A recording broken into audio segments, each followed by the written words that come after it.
সাবেক মন্ত্রী আব্দুল লতিফ সিদ্দিকী কেন্দ্রীয় কারাগারে মৃত্যু হয়েছে। কারাগারে মারা গেছেন সাবেক বস্ত্র ও পাটমন্ত্রী আব্দুল লতিফ সিদ্দিকী কারাগারে আজ রিমান্ডে দেওয়ার ফলে হঠাৎ একই হয়ে গেল আওয়ামী লীগ নেতা লতিফ সিদ্দিকীর। দর্শক, একেবারে কিন্তু শোকের মাতম তার পরিবারে। সুতরাং লতিফ সিদ্দিকীর আর জেলের বাইরে আসা হয়তো হচ্ছে না। কারাগারে হঠাৎ একই হয়ে গেল আওয়ামী লীগ নেতা এবং সাবেক মন্ত্রী লতিফ সিদ্দিকী। হ্যাঁ দর্শক, অসুস্থ অবস্থায় কিন্তু শাপলা চত্বরের মামলায় কিন্তু তাকে গ্রেপ্তার করেছে পুলিশ। আর দর্শক, কারাগারে নেওয়ার পর রিমান্ডে দেওয়ার পর কিন্তু দর্শক তার শরীরের আরো অবনতি হয়।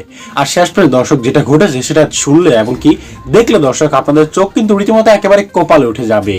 কারণ হাসিনা পলায়নের পর দর্শক এই প্রথম কারাগারে এমন কোনো ঘটনা ঘটেছে। তাই দর্শক, আপনার কাছে এতটাই অনুরোধ থাকবে যে আমাদের আজকের এই সম্পূর্ণ ভিডিওটি একটু স্কিপ না করে শেষ পর্যন্ত দেখবেন, তবেই কিন্তু আজকের এই ইন্টারেস্টিং এবং গুরুত্বপূর্ণ নিউজটি আপনি একেবারে ভালো করে বুঝতে পারবেন। যেটার কিছুটা অংশ বিশেষ দর্শক আপনারা ভিডিও শুরুতেই দেখে কিন্তু বুঝতে পেরেছেন আমাদের আজকের এই ভিডিওটা ঠিক কতটা গুরুত্বপূর্ণ হতে চলেছে। তাই সম্মানিত প্রিয় দর্শক শ্রোতা, আজ আর কথা বাড়িয়ে আপনার মূল্যবান সময়টুকু নষ্ট না করে আগে আপনাকে সেই মূল রিপোর্টটি দেখিয়ে নিয়ে আসতে চাই, যেখানে দর্শক এই লতিফ সিদ্দিকী সম্পর্কে বিস্তারিত আরো তথ্য জানতে পারবেন। তাই সম্মানিত প্রিয় দর্শক শ্রোতা, আজ আর কথা বাড়িয়ে আপনার মূল্যবান সময়টুকু নষ্ট করব না, আগে আপনাকে সেই গুরুত্বপূর্ণ রিপোর্টটি দেখিয়ে নিয়ে আসি, তারপর এই বিষয়টি নিয়ে আমরা আরো বিস্তারিত আলোচনা করব। গ্রেপ্তারি পরোয়ানা তারা জারি করেছে, কামল হয়ে গেছে, আমাকে যেতে হবে না। শাপলা চত্বরে হত্যাকাণ্ডের ঘটনায় আন্তর্জাতিক অপরাধ ট্রাইব্যুনালে করা মামলায় সাবেক মন্ত্রী আব্দুল লতিফ সিদ্দিকীকে গ্রেপ্তার করেছে ঢাকা মহানগর গোয়েন্দা পুলিশ। বুধবার 29 জুলাই সন্ধ্যা 6টায় তাকে রাজধানীর গুলশান থেকে গ্রেপ্তার করা হয়। এনটিভি অনলাইনকে বিষয়টি নিশ্চিত করেছেন ঢাকা মহানগর গোয়েন্দা পুলিশের প্রধান অতিরিক্ত police commissioner Shafiqul Islam. Police commissioner Shafiqul Islam জানান, শাপলা চত্বরের ঘটনায় আন্তর্জাতিক অপরাধ ট্রাইব্যুনালে করা মামলায় তার বিরুদ্ধে ওয়ারেন্ট ছিল, তাই তাকে গ্রেপ্তার করা হয়েছে। আগামীকাল বৃহস্পতিবার তাকে আদালতে সোপর্দ করা হবে। সকালে রাজধানীর শাহবাগ থানার সন্ত্রাস বিরোধী আইনের মামলায় আদালতে হাজিরা দেন লতিফ সিদ্দিকী। পরে আদালত প্রাঙ্গণে গণমাধ্যম কর্মীদের সঙ্গে আলাপকালে সাবেক এই মন্ত্রী জানান, মতিঝিলের শাপলা চত্বরে হেফাজতে ইসলামের সমাবেশ ঘিরে হত্যা ও মানবতা বিরোধী অপরাধের মামলায় তিনি 10 নম্বর আসামি হিসেবে রয়েছেন। এই মামলায় পুলিশ তাকে গ্রেপ্তার না করলে আগামী সপ্তাহে আন্তর্জাতিক অপরাধ ট্রাইব্যুনালে গিয়ে আত্মসমর্পণ করার কথাও জানিয়েছিলেন তিনি। আত্মপ্রকাশ করতে চেষ্টা, সেজন্যই আজকে আসছি যে না, এখন যদি পুলিশ আমাকে গ্রেপ্তার না করে ইতিমধ্যে, তাহলে আমি রোববার বা সোমবার দিন আল্লাহর রহমতে আদালতে যে নিজেকে সমর্পণ করব। গ্রেপ্তারি পরোয়ানা তারা জারি করেছে, কামল হয়ে গেছে, আমাকে যেতে হবে না। রাজধানীর মতিঝিল শাপলা চত্বরে হেফাজতে ইসলামের সমাবেশে হত্যাযজ্ঞের ঘটনায় ক্ষমতাচ্যুত সাবেক প্রধানমন্ত্রী শেখ হাসিনা সহ 41 জন আসামির বিরুদ্ধে মঙ্গলবার আনুষ্ঠানিক অভিযোগ আমলে নিয়েছেন আন্তর্জাতিক অপরাধ ট্রাইব্যুনাল। একই সঙ্গে এই মামলার পলাতক আসামিদের বিরুদ্ধে গ্রেপ্তারি পরোয়ানা এবং অন্য মামলায় গ্রেপ্তারকৃতদের হাজিরের নির্দেশনা দেওয়া হয়েছে। তবে শাপলা চত্বরের ঘটনার বিষয়ে নিজের সম্পৃক্ততা অস্বীকার করেছেন সাবেক এই মন্ত্রী। এই মুহূর্তে লতিফ সিদ্দিকীকে গ্রেপ্তার করা হলো কেন, কোন মামলায় তাকে গ্রেপ্তার করা হলো, সেটা একটা বড় প্রশ্ন নিশ্চয়ই। গণমাধ্যম কি বলছে, ঢাকা ট্রিবিউনের এই শিরোনামটা দেখে নিন। তারা বলছে, আবারও গ্রেপ্তার হলেন লতিফ সিদ্দিকী। ঢাকা মহানগর গোয়েন্দা পুলিশ গুলশান থেকে তাকে গ্রেপ্তার করেছে, গুলশানের নিজের বাসা থেকে গ্রেপ্তার করেছে। বীর মুক্তিযোদ্ধা, আওয়ামী লীগের সভাপতি মণ্ডলীর সাবেক সদস্য, এই পরিচয়টা মানে এটা তো সাবেক, এখন তিনি আওয়ামী লীগের কেউ না। আওয়ামী লীগ তাকে বহিষ্কার করেছে এবং তার মন্ত্রিত্ব চলে যাওয়া, তাকে বহিষ্কার করা, এই ঘটনাগুলো আওয়ামী লীগের যে ভুল সিদ্ধান্ত ছিল সেটা সেই সময় আমরা আলোচনা হতে শুনেছি। জানি না, আওয়ামী লীগই হয়তো ভালো বুঝেছে যে লতিফ সিদ্দিকীর মতো, যেহেতু কাদের সিদ্দিকীকে তারা দলে জায়গা দেয়নি, লতিফ সিদ্দিকী তো মানে সরিয়ে দিতেই পারে, সেটা কোনো ব্যাপার না। আবারও গ্রেপ্তার করেছে। তিনি অন্য মামলায় জামিনে ছিলেন। অন্য মামলায় মানে ওই যে সন্ত্রাস বিরোধী আইনে যে মামলা, রিপোর্টার্স ইউনিটিতে সংবিধান নিয়ে আলোচনা করতে গিয়ে তাদের উপরে মব করা হয়েছিল এবং মব করে তাদেরকেই আবার গ্রেপ্তার দেখিয়ে কারাগারে পাঠানো হয়েছিল। আজকে সন্ধ্যা 6:30টার দিকে রাজধানীর গুলশানের নিজ বাসা থেকে তাকে গ্রেপ্তার করা হয় এবং গ্রেপ্তার করে তাকে ডিবি হেফাজতে নিয়ে যাওয়া হয়। ঢাকা মহানগর পুলিশের গোয়েন্দা শাখার প্রধান অতিরিক্ত কমিশনার শফিকুল ইসলাম এই তথ্য নিশ্চিত করেছেন। তিনি নিশ্চিত করেছেন কোন মামলায় তাকে গ্রেপ্তার করা হয়েছে, সেটা হচ্ছে মতিঝিলের যে 2013 সালের শাপলা কাণ্ডের ঘটনা, যে মামলা নতুন করে আবার সামনে এসেছে এবং তদন্ত সংস্থা প্রমাণ পেয়েছে অনেকের সম্পৃক্ততার, 41 জনের সম্পৃক্ততার প্রমাণ পেয়েছে, এরকম দাবি করা হচ্ছে প্রসিকিউশন থেকে। সেই মামলাতে, এবং সেটা কিন্তু মানবতা বিরোধী অপরাধের মামলা করা হয়েছে। সুতরাং লতিফ সিদ্দিকীর আর জেলের বাইরে আসা হয়তো হচ্ছে না। যেহেতু মানবতা বিরোধী অপরাধের মামলা, সেহেতু তার আর জামিন হবে না, এটা মোটামুটি নিশ্চিত করা যায়, নিশ্চিত বলা যায়। শফিকুল জানিয়েছেন, ডিবির প্রধান, গুলশান থেকে তাকে ডিবি কার্যালয়ে নিয়ে আসা হয়েছে। এর আগে রাজধানীর শাহবাগ থানার সন্ত্রাস বিরোধী আইনের মামলায় ঢাকার চিফ মেট্রোপলিটন ম্যাজিস্ট্রেট সিএমএম আদালতে হাজিরা দেন সাবেক বস্ত্র এবং পাট মন্ত্রী লতিফ সিদ্দিকী। হাজিরা শেষে তিনি সংবাদ মাধ্যমকে জানান, গ্রেপ্তার না হলে আগামী সপ্তাহের রবিবার বা সোমবার মতিঝিলের শাপলা চত্বরে হেফাজতে ইসলামের সমাবেশ ঘিরে হত্যা ও মানবতা বিরোধী অপরাধের মামলায় আন্তর্জাতিক অপরাধ ট্রাইব্যুনালে আত্মসমর্পণ করবেন। তাকে দেখা গেল সন্ধ্যাতেই গ্রেপ্তার করা হলো।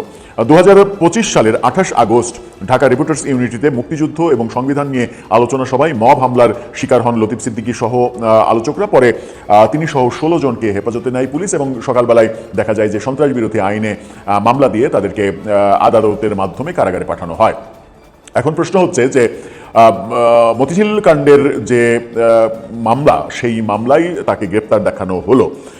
লতিফ সিদ্দিকী কেন, এটা মানে একটু কনফিউশন তৈরি হয়। লতিফ সিদ্দিকী তখন কি আওয়ামী লীগের স্বরাষ্ট্রমন্ত্রী ছিলেন, কিংবা ওই সংক্রান্ত গুরুত্বপূর্ণ কোনো দায়িত্বে ছিলেন? তিনি কি প্রধানমন্ত্রীর উপদেষ্টা ছিলেন? মানে কোন কারণে, মানে যদি কারণটা এরকম হয় যে লতিফ সিদ্দিকী মন্ত্রী ছিলেন তাই তিনি এটার আসামি, তাহলে তো মানে তখন মন্ত্রী বোধহয় 60 জন মতো ছিলেন, সবারই তো আসামি হওয়ার কথা। যদি মন্ত্রী এমপি থাকার কারণে সবাইকে আসামি হতে হয়, তাহলে তখনকার 300 জন এমপি, 350 জন এমপি সবারই মানে আসামি হওয়ার কথা, কিন্তু তা তো নয়। 40-41 জনের মানে এর সাথে সংশ্লিষ্টতা আছে, এই বক্তব্য তদন্ত কমিশন থেকে আমরা জানতে পারছি। কিন্তু সেই সংক্ষিপ্ত লিস্টে লতিফ সিদ্দিকী কেন ঢুকলেন? তাহলে কি লতিফ সিদ্দিকী মানে বাই চয়েস সিলেক্টেড? সেই প্রশ্নটা আসবে, কারণ লতিফ সিদ্দিকী তখন ওই সংক্রান্ত কোনো গুরুত্বপূর্ণ দায়িত্বে ছিলেন না। তবে এমন হতে পারে যে তার বিরুদ্ধে এরকম অভিযোগ যে ওই ঘটনার উস্কানি দিয়েছেন তিনি, ওই ঘটনার পেছনে কলকাঠি নাড়িয়েছেন তিনি। ঘটনাটা কি ঘটেছে? রাতের বেলায় যৌথ বাহিনীর সেখানে অভিযান এবং মানে হেফাজতের কর্মী সমর্থকদের সেখান থেকে সরিয়ে দেয়া।